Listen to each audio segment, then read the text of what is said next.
પર્યાવરણના ઘટકો અને આંતરસંબંધો. પૃથ્વી સૂર્યમંડળનો એકમાત્ર એવો ગ્રહ છે કે જેને કુદરતી પર્યાવરણની ભેટ મળી છે. પર્યાવરણ ના હોત તો આપણું અસ્તિત્વ જ ના હોત. પર્યાવરણના કારણે માનવ જીવન ધબકતું રહે છે. પર્યાવરણ અસ્તિત્વ, વિકાસ તેમજ પ્રગતિનું પ્રેરક બળ છે. પર્યાવરણ શબ્દ એ બે શબ્દોનું બનેલું છે. પરી એટલે આજુબાજુ કે ચારે બાજુ, અને આવરણ એટલે ઉપર આવેલી વિશિષ્ટ સપાટી કે પડ. પર્યાવરણ એટલે પૃથ્વીની આસપાસ રચાયેલું કુદરતી ઘટકોનું આવરણ. પર્યાવરણ એ મૃદાવરણ, જલાવરણ, વાતાવરણ અને જીવાવરણનું બનેલું છે. પર્યાવરણના ઘટકો. પર્યાવરણ મુખ્ય 4 ઘટકોનું બનેલું છે. આ 4 ઘટકોમાં મૃદાવરણ, જલાવરણ, વાતાવરણ અને જીવાવરણનો સમાવેશ થાય છે. આ 4 આવરણો વિશે ધોરણ 6માં અભ્યાસ કર્યો હશે. આપણે તેના વિશે ટૂંકમાં સમજીએ. મૃદાવરણ. પૃથ્વીના ઉપરના ઘન પોપડાને મૃદાવરણ કહે છે. આ પોપડો ખડક, ખનિજો અને માટીથી બનેલો છે. મૃદાવરણની બહુવિધ ઉપયોગિતા એ છે કે તે સજીવ સૃષ્ટિ માટે રહેઠાણ, ખેતી માટે જમીન તથા ઉદ્યોગો માટે કાચો માલ પૂરો પાડે છે. જલાવરણ. પૃથ્વી સપાટીનો નીચાણવાળો ભાગ પાણીથી ઘેરાયેલો છે, જે જલાવરણ તરીકે ઓળખાય છે. પાણીના વિભિન્ન સ્ત્રોત જેવા કે મહાસાગરો, સાગરો, સરોવરો, નદીઓ વગેરેથી બનેલ છે. પાણી સજીવ સૃષ્ટિ માટે અનિવાર્ય છે, તેમજ મહાસાગરો પણ સંસાધનોના ભંડાર છે. વાતાવરણ. પૃથ્વીની ચારેય બાજુએ વીંટળાઈને આવેલા હવાના આવરણને વાતાવરણ કહે છે. વાતાવરણ વિવિધ વાયુઓ, પાણીની વરાળ, ધૂળના રજકણો, ક્ષારકણો વગેરેનું બનેલું છે. વાતાવરણ સૂર્યના પારજાંબલી કિરણોનું શોષણ કરી સજીવ સૃષ્ટિનું રક્ષણ કરે છે. વાતાવરણના માધ્યમથી આપણે અવાજ સાંભળી શકીએ છીએ. રેડિયો, ટેલિવિઝન અને મોબાઈલ ફોનના સંદેશા વ્યવહાર અથવા પ્રસારણ વાતાવરણને આભારી છે. જીવાવરણ. પૃથ્વી પરના મૃદાવરણ, જલાવરણ અને વાતાવરણના જે ભાગમાં જીવસૃષ્ટિ વ્યાપી છે તેને જીવાવરણ કહે છે. તેમાં વનસ્પતિ, પ્રાણીઓ, જીવજંતુઓ અને માનવનો સમાવેશ થાય છે. સજીવ સૃષ્ટિ ખોરાક અને બીજી જરૂરિયાતો જીવાવરણમાંથી પ્રાપ્ત કરે છે. પર્યાવરણના મુખ્ય 2 પ્રકાર છે: કુદરતી પર્યાવરણ અને માનવ સર્જિત પર્યાવરણ. કુદરતી પર્યાવરણમાં જૈવિક ઘટકો જેવા કે વનસ્પતિ સૃષ્ટિ, પ્રાણી સૃષ્ટિ અને માનવનો સમાવેશ થાય છે. અજૈવિક ઘટકોમાં ભૂમિ, જળ, હવા વગેરેનો સમાવેશ થાય છે. માનવ સર્જિત પર્યાવરણ માનવના બુદ્ધિ કૌશલ્યથી જૈવિક અને અજૈવિક ઘટકો સાથેની આંતરક્રિયાથી માનવ નિર્મિત પર્યાવરણ નિર્માણ પામે છે. માનવ નિર્મિત પર્યાવરણ. માનવ આસપાસના પર્યાવરણ સાથે આંતરક્રિયા કરે છે. પોતાની જરૂરિયાત મુજબ તેમાં પરિવર્તન કરે છે. આદિકાળમાં મનુષ્ય ભટકતું જીવન જીવતો હતો અને પોતાની જરૂરિયાત માટે પર્યાવરણને અનુકૂળ બનતો હતો. તેનું જીવન સરળ અને જરૂરિયાતો મર્યાદિત હતી.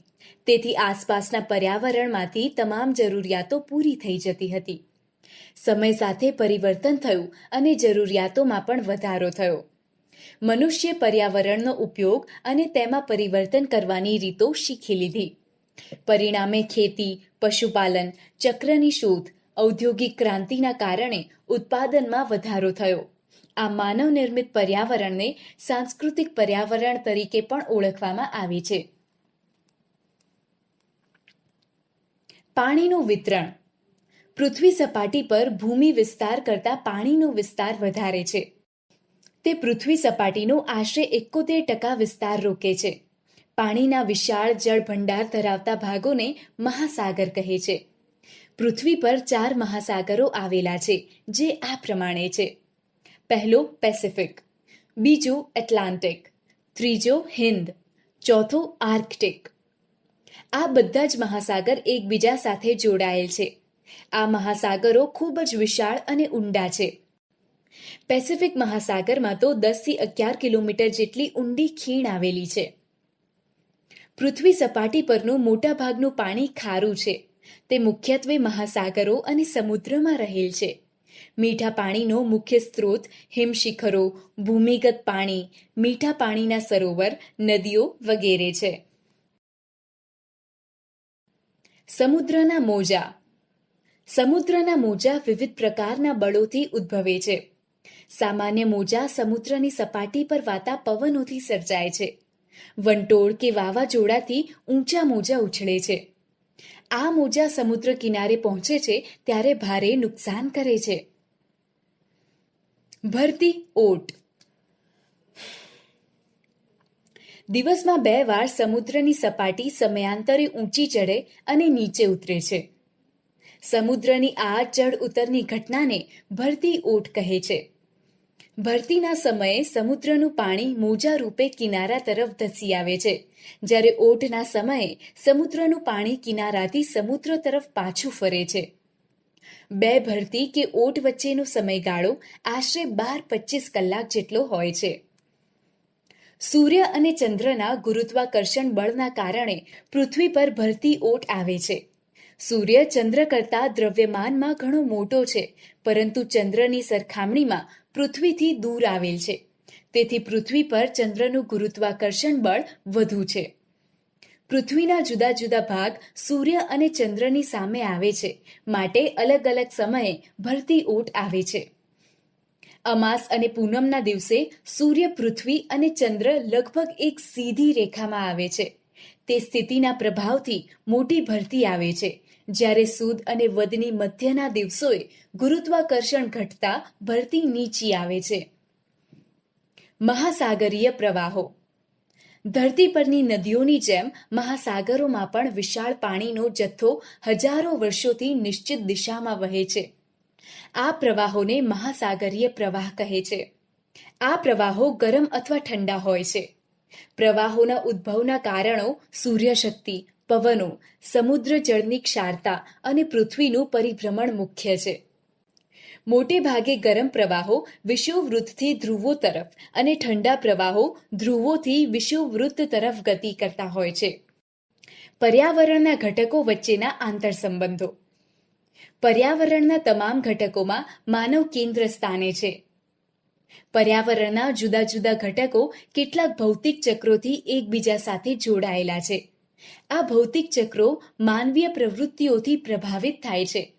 મૃદાવરણમાં માનવી ખનિજ પ્રાપ્ત કરવા માટે ઉત્ખનન કરે છે.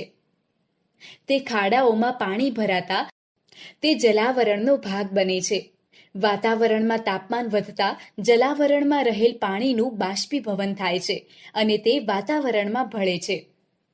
વાતાવરણમાં રહેલ ભેજનું ઘનીભવન થતાં વાદળો બંધાય છે અને વરસાદ થાય છે. તે પાણીના વહેવાથી મૃદાવરણનું ધોવાણ થાય છે અને વિવિધ ભૂમિ સ્વરૂપો રચાય છે. આ ઉપરાંત માનવીની વિવિધ પ્રવૃત્તિઓ કુદરતી પર્યાવરણના ઘટકોને કારણે જીવસૃષ્ટિથી પરસ્પર જોડાયેલ છે. પ્રદૂષણ. માનવ પોતાની બુદ્ધિશક્તિથી પર્યાવરણના વિવિધ ઘટકોના ઉપયોગ દ્વારા પોતાની જરૂરિયાતો સંતોષે છે. મહાત્મા ગાંધીજીએ કહ્યું છે કે આ માનવીય ગતિવિધિઓથી કુદરતી પર્યાવરણ દૂષિત થવાની ક્રિયા એટલે પ્રદૂષણ. પર્યાવરણને દૂષિત કરતા ઘટકોને પ્રદૂષક કહે છે. માનવી કુદરતી સંસાધનોનો અમર્યાદિત અને અવિવેકપૂર્ણ ઉપયોગ કરે ત્યારે પર્યાવરણ પ્રદૂષિત થાય છે. માનવ વિકાસની તીવ્ર ઝંખના, ઔદ્યોગિકીકરણ અને યાંત્રિકીકરણ પર્યાવરણને પ્રદૂષિત કરવા માટે જવાબદાર છે. વર્તમાન સમયમાં ભૂમિ પ્રદૂષણ, જળ પ્રદૂષણ, હવા પ્રદૂષણ અને ધ્વનિ પ્રદૂષણ ખૂબ જ ઝડપથી વધી રહ્યું છે. પ્રદૂષણની પર્યાવરણ, માનવ જીવન અને સજીવ સૃષ્ટિ પર વિપરીત અસર પડી રહી છે. આપણે પર્યાવરણ પ્રદૂષણ, તેની અસરો અને રોકવાના ઉપાયો વિચારીને પર્યાવરણ જાળવણી માટે સત્વરે પગલાં ભરવા જરૂરી છે. ભૂમિ પ્રદૂષણ. જમીન ગુણવત્તા કે તેના પોષક ઘટકોમાં થતા ફેરફારને ભૂમિ પ્રદૂષણ કહે છે. જમીન પ્રદૂષણ સહેલાઈથી અનુભવાતું નથી. વિશ્વભરમાં ભૂમિ પ્રદૂષણ સતત વધી રહ્યું છે.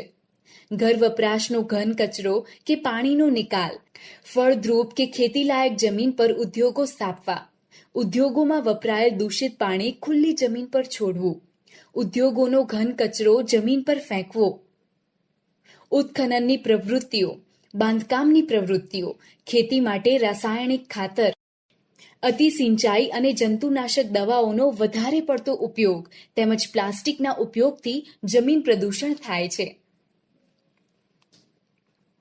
ભૂમિ પ્રદૂષણ રોકવાના ઉપાયો.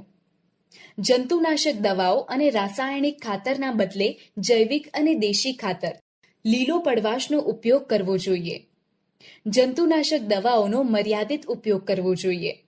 ઘન કચરાનું વર્ગીકરણ કરી તેને પુનઃ ઉપયોગમાં લાવવો જોઈએ.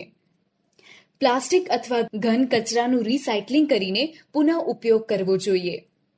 ખેતીમાં ટપક અને ફુવારા સિંચાઈ પદ્ધતિનો ઉપયોગ કરવો જોઈએ. જળ પ્રદૂષણ. જળ જ્યારે તેના નિર્ધારિત ઉપયોગ માટે અયોગ્ય બને અને તેમાં બાહ્ય અશુદ્ધિઓ ભળે ત્યારે તેવા દૂષિત જળને જળ પ્રદૂષણ કહે છે. ગટરનું પાણી, ઉદ્યોગોથી પ્રદૂષિત પાણી, ખનિજ તેલ વાહક જહાજોમાંથી થતું ગળતર, ખેતીમાં વપરાતા રાસાયણિક ખાતરો અને જંતુનાશકો વગેરે જળ પ્રદૂષણ માટે જવાબદાર છે. જળ પ્રદૂષણ અટકાવવાના ઉપાયો.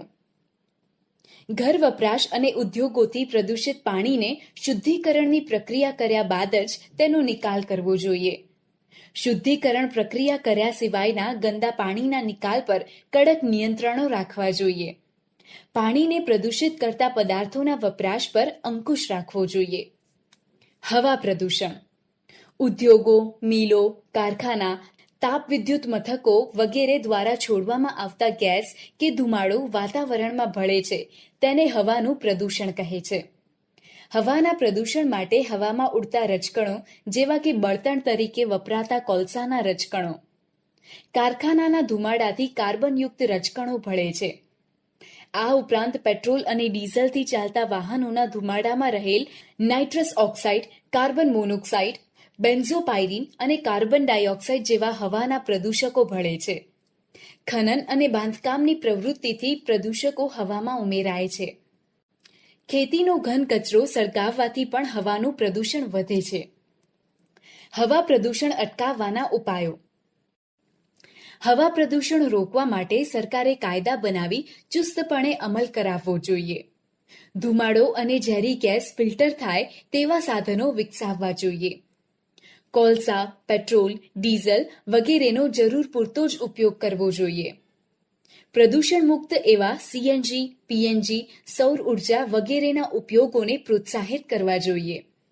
જાહેર પરિવહનમાં મુસાફરી માટે લોકજાગૃતિ ફેલાવવી જોઈએ. વાહનો માટે પીયુસીનો કડક અમલ કરાવવો જોઈએ. ધ્વનિ પ્રદૂષણ. બિનજરૂરી વધુ પડતો અસહ્ય અવાજ એટલે ઘોંઘાટ. આ ઘોંઘાટને આપણે ધ્વનિ પ્રદૂષણથી ઓળખીએ છીએ. ઘોંઘાટ દરેક વ્યક્તિ માટે સાપેક્ષ હોય છે.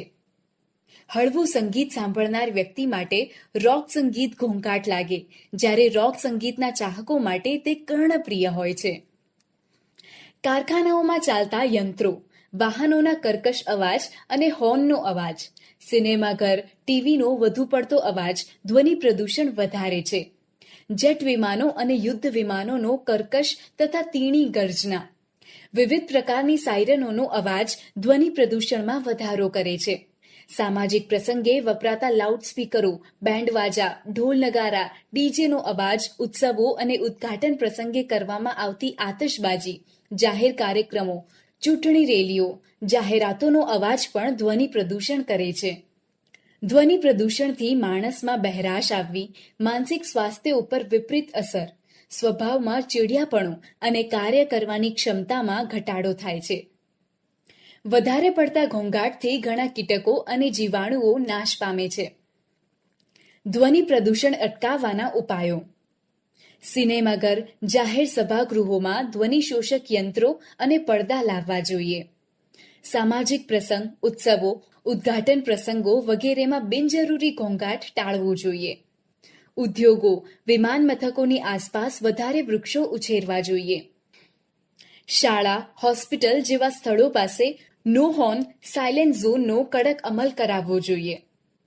ઉજવણીના કાર્યક્રમોમાં ફટાકડાનો ઉપયોગ ટાળવો જોઈએ. રેડિયો, ટેલિવિઝન, મોબાઈલ ફોન વગેરેનો અવાજ ધીમો રાખવાની ટેવ પાડવી જોઈએ. યંત્રો અને વાહનોને સમયાંતરે સર્વિસ કરાવવા જોઈએ. માનવીની ઉપરયુક્ત વિવિધ પ્રવૃત્તિઓથી જમીન, જળ, હવા અને ધ્વનિ પ્રદૂષિત થાય છે. આ ઉપરાંત અન્ય કેટલીક પ્રવૃત્તિઓ જેવી કે અવકાશમાં છોડેલા ઉપગ્રહો, અવકાશ યાત્રીઓએ આકાશમાં ત્યજી દીધેલ કચરો, કૃત્રિમ વરસાદ વરસાવવા છોડેલા વિવિધ રસાયણો, પરમાણુ શક્તિના ઉપયોગથી થતું કિરણોત્સર્ગી પ્રદૂષણ વગેરે પણ પર્યાવરણને અસર કરે છે.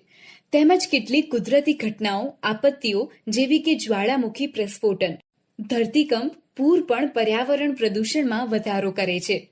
પર્યાવરણ જાળવવા માટે અને પર્યાવરણને પ્રદૂષણથી બચાવવા માટે માનવ પોતે જ મક્કમ બનીને સંકલ્પ કરે એ જ આખરી ઉપાય છે.